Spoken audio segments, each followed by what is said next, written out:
It's an animal world out there. Watch the World Animal Awareness Society channel and feel right at home. Come, sit, subscribe, and stay a while.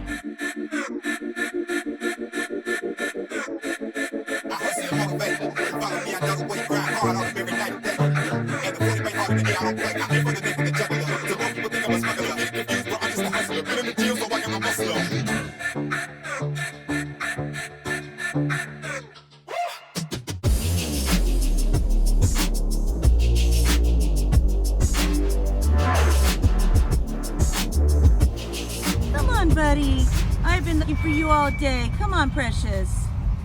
So I ran out into this field and I'm going to sit down here and see if I can get this baby. Absolutely will not leave without him. Oh my goodness. It started out that a wonderful Houston rescuer named Araceli actually saw him out in the field, and she asked Elena Rosenblatt if she could find somewhere to go. She texted me and I said, yep, we'll take him. She spent 7 hours or maybe even a little bit more out looking for him.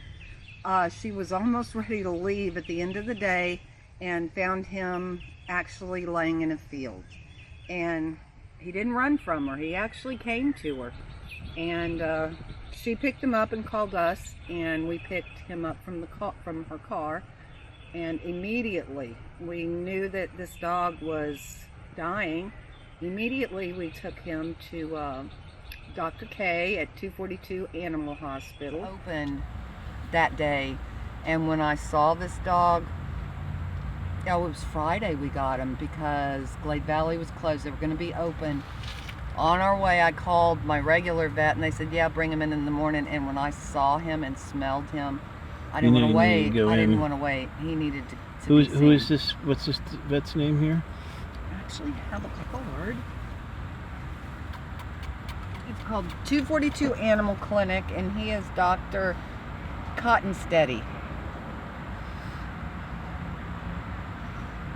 Okay. And he has a guinea pig that runs around his office, which is really cool. Well, if you're gonna have something and you don't have like a toy trainer on the top, why not a guinea pig, right? Look at you, buddy. Let's see you. Minnesota people wanted him immediately, and so Arista can talk about the transport that she went on in order to get Teddy and 48 other dogs to our sister rescue in Minnesota, which is Northern Lakes Rescue, and they're awesome. They're 100% foster based. A lot of the dogs are already fostered to adopt before they even get down there. So we use them after our dogs are vetted. We do all the shots and the spays and neuters and get them fixed up, and then they go on transport. And Arista went on a transport for the first time, and she can tell you a little bit about that. Yeah, so taking Teddy was a really special journey for me because it was so incredible just to watch his healing process. And like Kelly said, the poor guy had to wear a cone for almost 2 months. He went through multiple surgeries, and Kelly and I were both there for the first one, but Kelly sat through every surgery with him, with our vet. And he really required, around-the-clock special care from us the entire time he was here. As soon as he was cleared from the vet and got his last set of stitches out, Shannon at Northern Lakes contacted us. She had seen his video and been following his story and just fallen in love with Teddy. And so we knew that was the right place for him to go. Actually, Jackie contacted me from Minnesota, like right at the beginning. I have to have this dog. Right. So I went on transport, took 48 dogs, rescue dogs that Shannon from Northern Lakes had rescued out of Texas, and Teddy was one of those, and drove from Texas to Minnesota and delivered Teddy along with the other rescues to Shannon. And when you watch the videos of Teddy's welcome in Minnesota, you can tell that it was just all meant to be. Shannon actually collapsed on the ground and started hugging him and crying, and so did his foster. and he's in a wonderful place now and has a chance at a good life. And a lot of people will look at the photos and the videos of Teddy and say, oh, well, that's a really special case. But in reality, there are so many dogs like Teddy that are in the 5th Ward in Houston that need our help, that are dying because nobody is saving them and they're not getting the vet care that they need. So, also, Teddy, I call him my miracle warrior, and he's scarred up. They removed dead tissue from his cheek. They removed almost all the skin from around his neck and were able to close him up. I think that in 20 years of rescuing, that he's the most critical dog that we've gotten that actually survived. The vet gave him 50-50 when he saw him, and I think he was being generous. I really don't think that he thought Teddy was going to make it, but that dog didn't miss a beat. He marched on just like a warrior. He never complained. He was happy despite all of that, and it's truly amazing. He was just my warrior dog. He's already been neutered, and he was just fantastic. But if you have any questions about him, you can call me.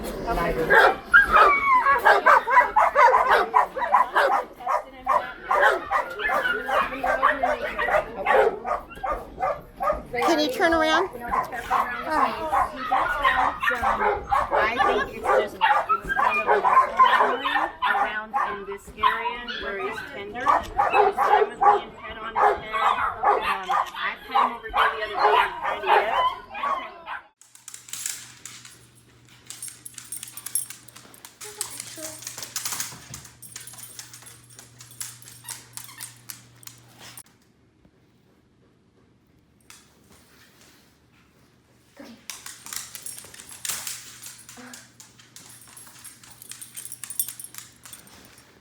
So this is Teddy. He's been such a good boy. We've been fostering him for a little over a week now. He really likes to spend time outside. He loves going on walks. He walks really nicely on his leash. He likes to cuddle. He likes to sleep in bed at night with you. But if you prefer that he sleep on the floor, he's okay with that too. But he really is a good snuggler in bed. Teddy! Teddy, Teddy! Oh, you're sniffing. He really likes to sniff everything. He's got a pretty powerful sniffer because he puts his nose to the ground and just sniffs everything he can. Dad, I hear you're recording for the World Awareness Society. What is that? Yeah, you mean World Animal Awareness Society? Well, I'm a volunteer with the World Animal Awareness Society, Emerson. I volunteer my voice for use in animal rescue videos. And I don't know if you know this, but everyone at the World Animal Awareness Society is a volunteer. But what do they do? They're award-winning volunteer filmmakers who have interacted with 2,200 animal welfare nonprofits, including Maddie's Fund and Austin Pets Alive, providing information-rich content to more than 45 countries in the last 10 years. Dad, what's that mean? Okay, how about this? They make short movies about animals that are in peril, that are hurting, in bad shape or dying, or homeless in the streets. They film rescuers doing heroic work so they can focus on saving lives. The World Animal Awareness Society posts the rescue videos on social media, and then they're broadcast on TV, sharing the heroic stories with people all over the world so they can understand what's really going on. Cool. I like animals. How did you start volunteering? Well, I met their director through social media and saw the work that they were doing and knew that I could help their cause. So I asked if I could volunteer. I am very fortunate to have really great jobs providing the voice to so many shows that I believe it's important to give back.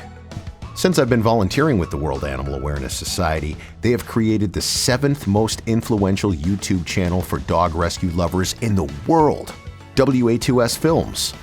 That's so cool. Hey, Dad, nice job.